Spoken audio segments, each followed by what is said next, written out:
This week's episode is about holding on to hope. I'm Rachael Keefe, and this is Monday's Muse.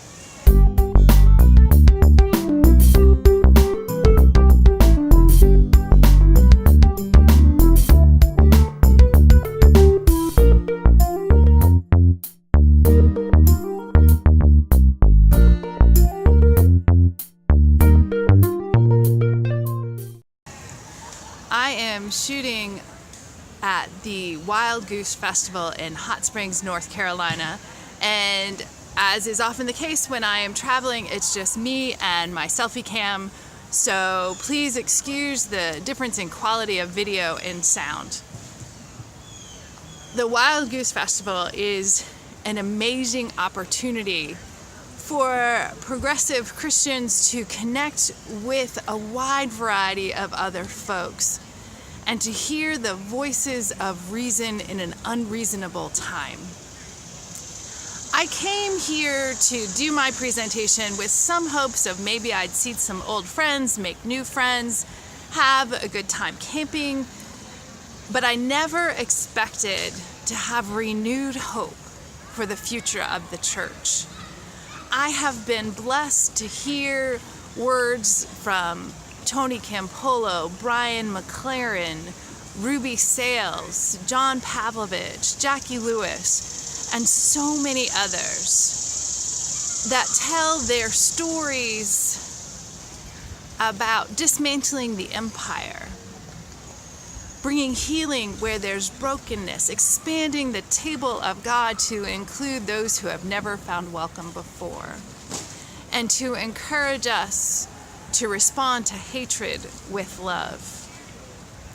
My friends, there is hope for the people of God.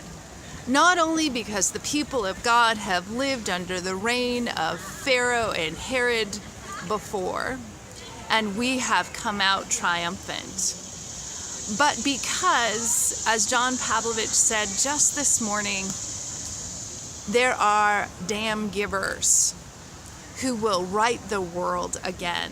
Meaning there are people who give a damn, that are committed to turning over what is currently upside down.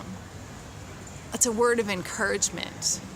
It restores my soul and makes me think that the way of compassion and love, the way of Christ, has not yet gone out of the world, and there is hope. Last night at the Amy Grant concert, I had this weird sense of dislocation because I was standing on the edge of the crowd and Amy was singing a song from 30 years ago where I heard her live on another stage in another era, and behind me was Tony Campolo, who in my early days of youth ministry was one of my heroes, though I fundamentally disagreed with a lot of his theology. And he has come so far. And Amy Grant has come so far. You can't present on the main stage of Wild Goose unless you are truly accepting of the full range of human diversity. And it was just such a weird moment that had this nostalgic sense for me, but also this sense of hope. People can change. God can soften even the hardest of hearts.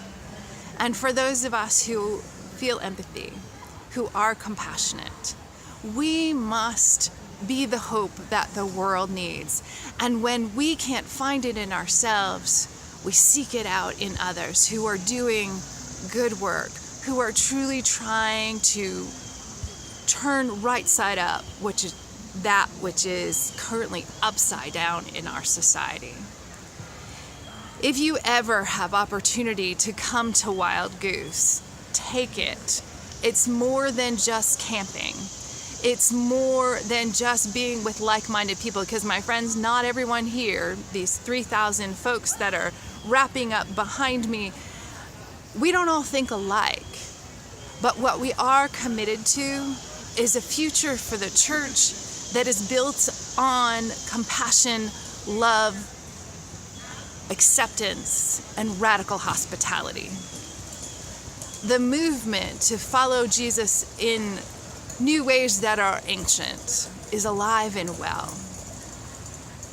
And if you feel the compassion for your neighbor, whether near or far. It is your job to help build that hope. So please join with me in embodying that love and compassion that will save humanity from itself. Thanks for joining us, and we'll see you next week.